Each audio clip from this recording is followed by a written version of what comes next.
Hey there, welcome back to the shop. I've finally got these ornaments finished, and so if you'd like to see how I made this, I've got that video queued up, and if you stick around to the end, I'll show you the rest of these. For now, enjoy. Okay, maple, piece of babinga.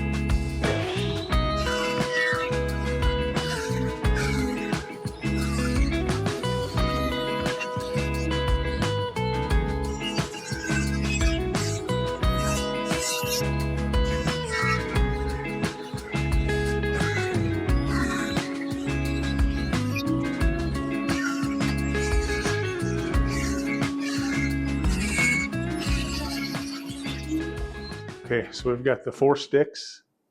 They're square. We're going to get these put together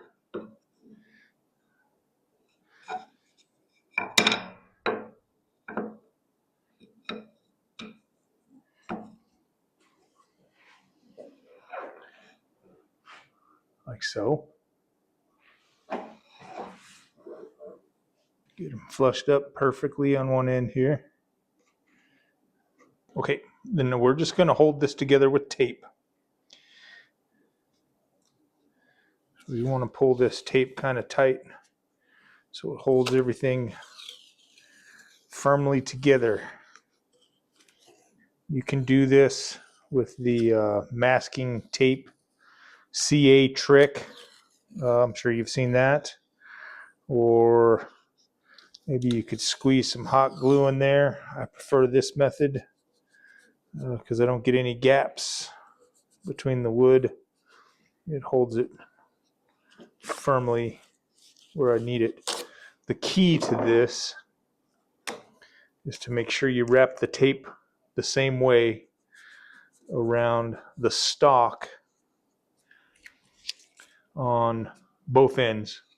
All right, so this was going this way. We're going to spin it, so our tape's going to go the opposite way, but it's still going to be ending up that way. So this is going to go this way this time.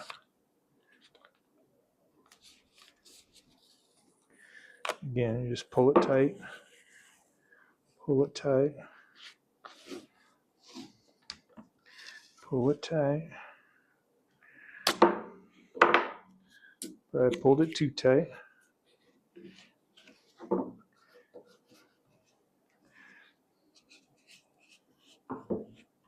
Okay, and that's a pretty long one, so we're going to go ahead and get 2 out of this.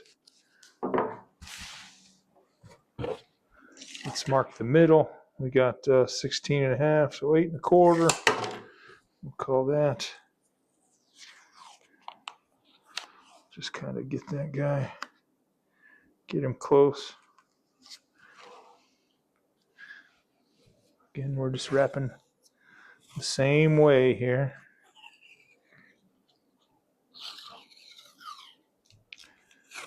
Pull it tight.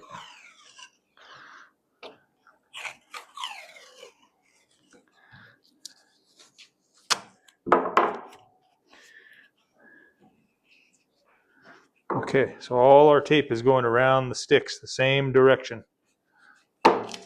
Doesn't seem important now, but when we get this on the lathe, you'll see why that's important. So now we're just going to zip this in half at the chop saw.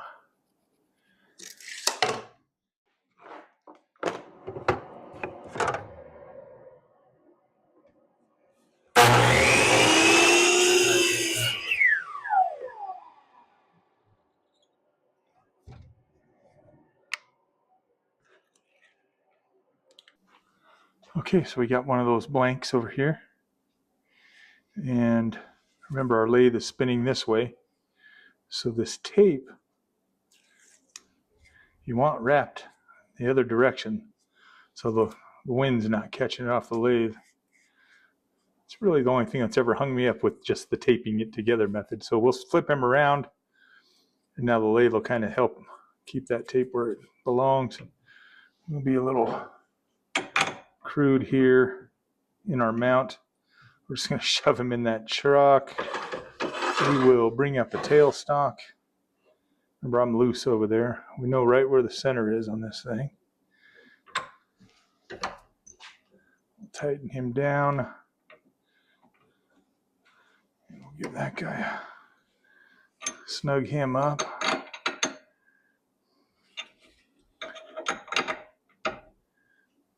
Get that lathe cranked down to slow.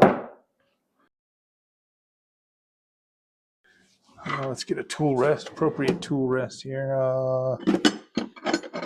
This guy, that's gonna be plenty. Get him in there.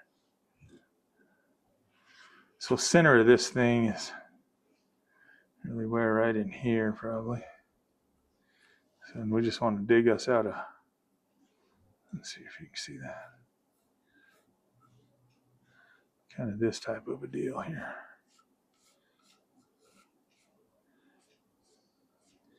And you can go big.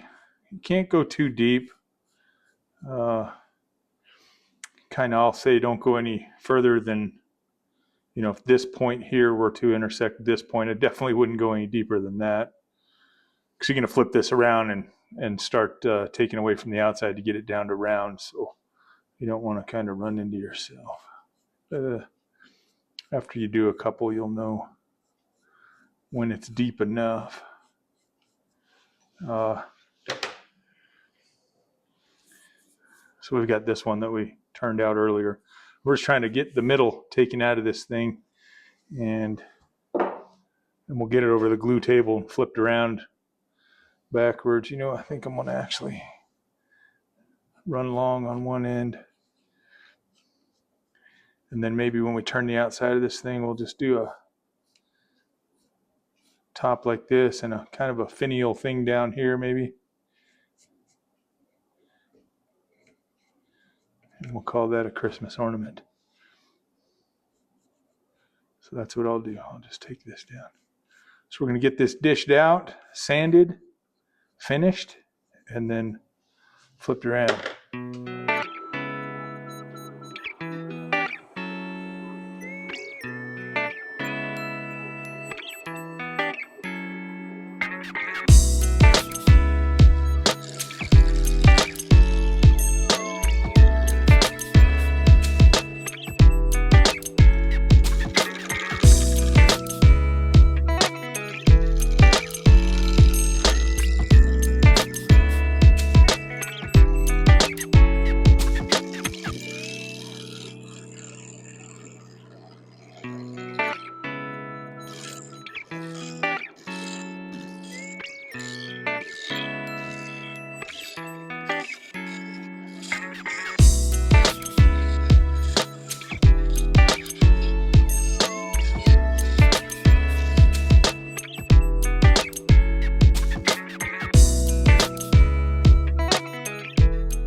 Yep, we'll go ahead and clean that up.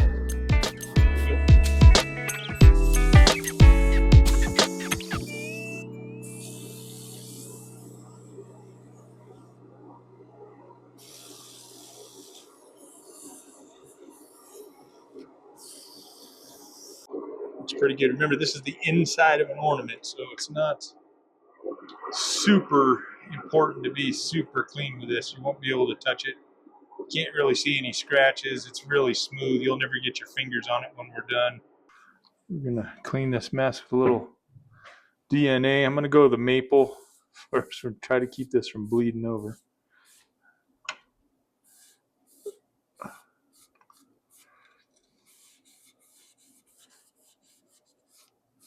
Sometimes it doesn't matter what you do. It's just going to go there anyway.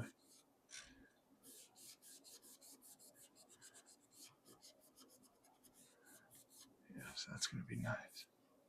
Okay, see, it's how it is. Just how it is.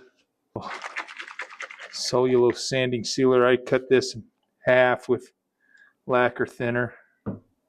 Just gets it to dry a little bit quicker.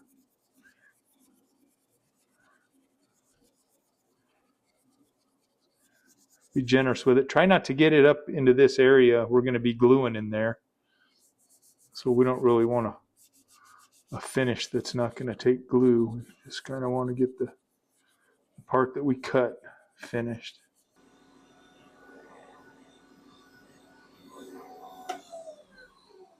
We're going to call that good. We're going to get that, man. Go ahead and get this off the lathe.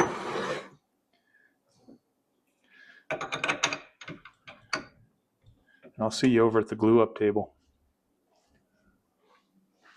Okay, so I've removed the tape and I've got everybody numbered. Let's see those. So we're going to glue 1 and 2 together and 3 and 4 together. So we'll set 3 and 4 down here. We're just going to take these guys and spin them 180 just like this.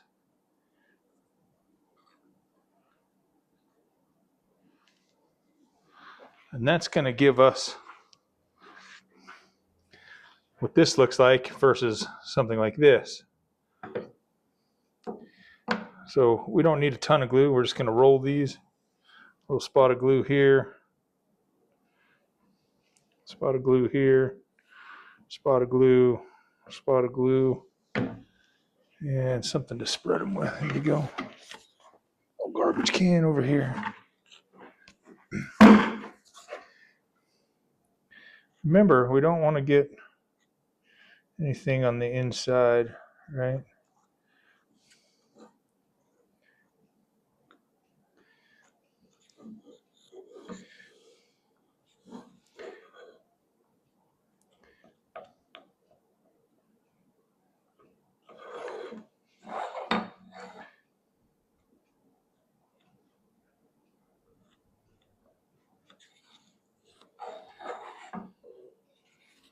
Okay, so we've got our guys all spread. I'm just going to do, okay, get them flushed up. Just put a clamp on them. This is little baby wood. We don't got to put tons of pressure on this. It's more important that it's flat and flush than anything else. Nice and flush. Clean anything up on the inside here that you can get to down in this area. And we're going to glue this area here.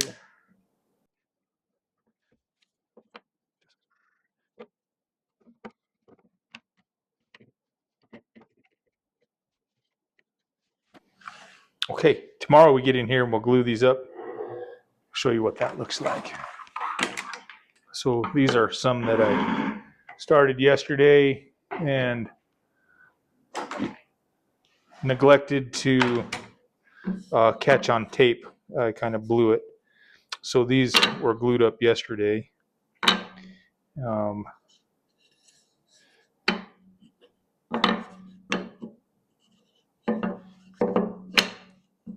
That's how they go together. So we've got, remember our pencil marks that we made. You got your 1 and 2.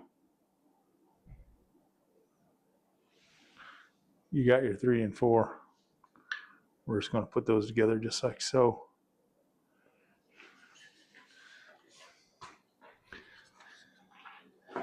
And when you're done, your blank's going to look similar to this.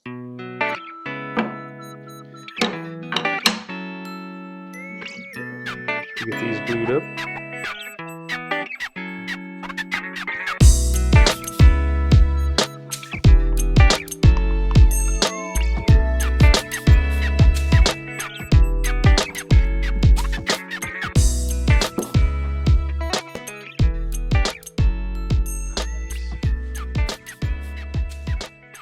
Okay, that guy's basically ready to turn. These are the blanks after they're glued together, ready to turn. This one I did a halfie. This one we quartered up.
just going to get this sanded up to 600.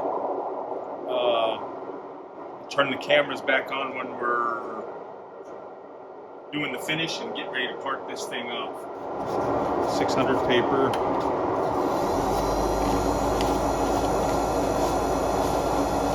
Kind of fold it however's comfortable for you.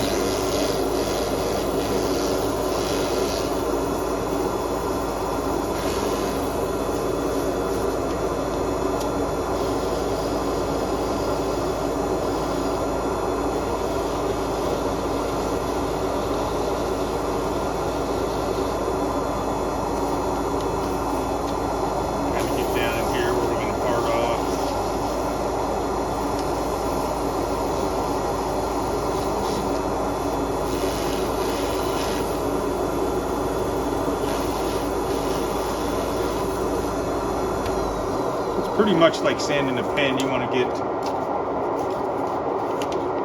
kind of in line with this grain a little bit at each grit, just to kind of take away those circular scratch marks, especially up here on the top. Doesn't take much. Got this. This is Babinga, and then just a white maple. That makes it 50-50 with the lacquer thinner, so it dries nice and fast.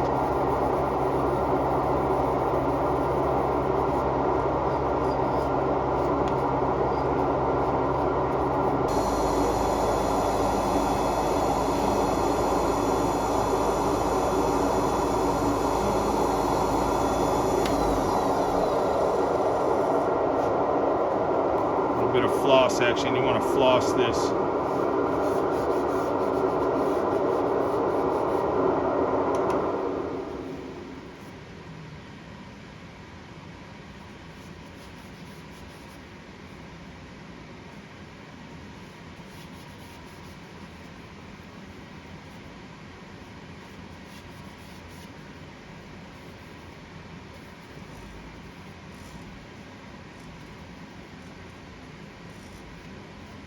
Okay, let's get him parted off.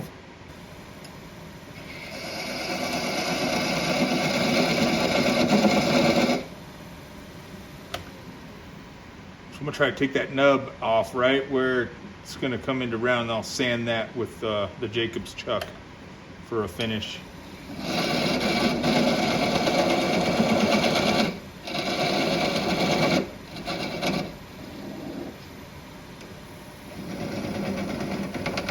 This guy's coming off right now.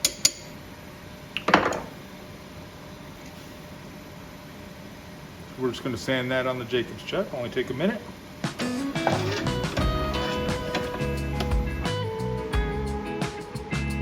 Little room up here to work.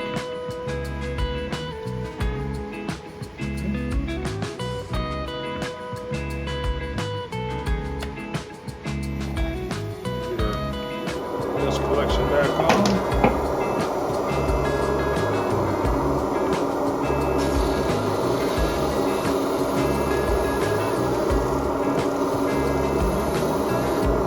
Even just sand this flat on the top, doesn't look bad.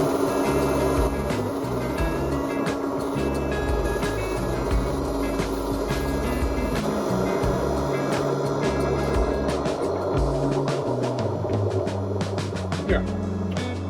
Very nice. Let's give him a little sand and sealer.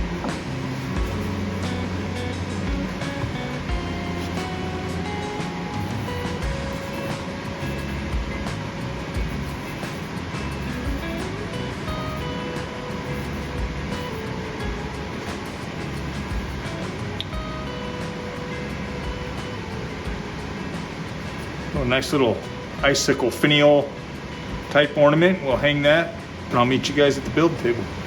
Okay, so here we are at our assembly table. We've got our icicle style inside out ornament. And kind of this icicle type of shape just reminds me a lot of Christmas.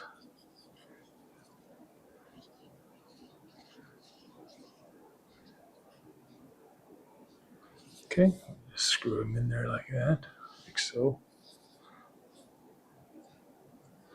And then we got a loop I made out of that ribbon.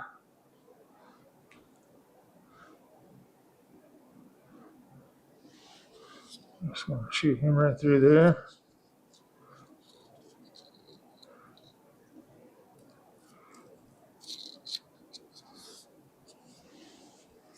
And there we are.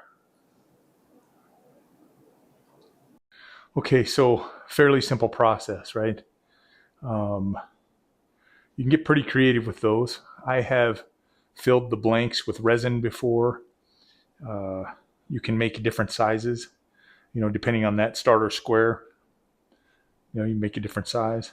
I have hollowed out 2 spots in the blank to where there was 2 hollow spots in the ornament, and kind of made a finial type of lamp looking thing out of that, and that was pretty. I have done a fairly large table piece with a lidded box incorporated into the design. That particular piece, I glued together several species of wood on a bias. And then when I cut that apart into a blank, those squares were 1.75 inches by 1.75 inches. So that was a fairly large piece on the lathe.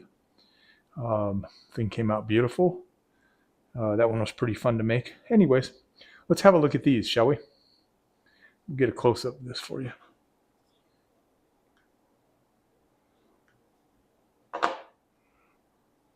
So this one, as I mentioned, is Babinga and maple. It's got kind of just a little bit of a finial on there. I try not to make them too fragile or sharp. Kids and all that stuff at Christmas. This is one of the cherry ones, cherry blanks from the video. He's got a Christmas tree on the bottom of him. Just for measure. The difference in size is a lot, but the weight is roughly the same. The Babinga is quite a heavy wood where the cherry is really light. So, the tree branches handle this without a problem. My wife likes to hang them from the light over the dining table.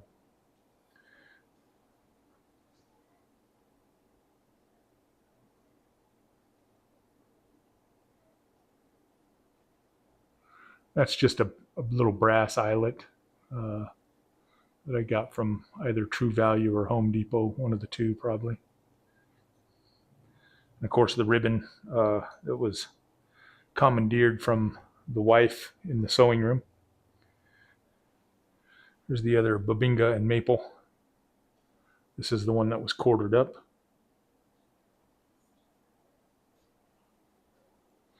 Got kind of an interesting inclusion on the inside, just a little burn spot in the maple. It's really hard to see unless you're touchy feeling it. A little different finial on that one.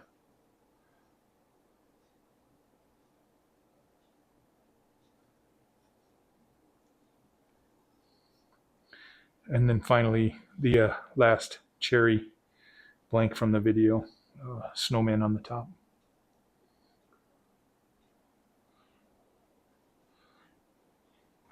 I think this is my favorite of this bunch. I did a little bevel on his hat. I don't know if you can see that. Kind of add some character to it.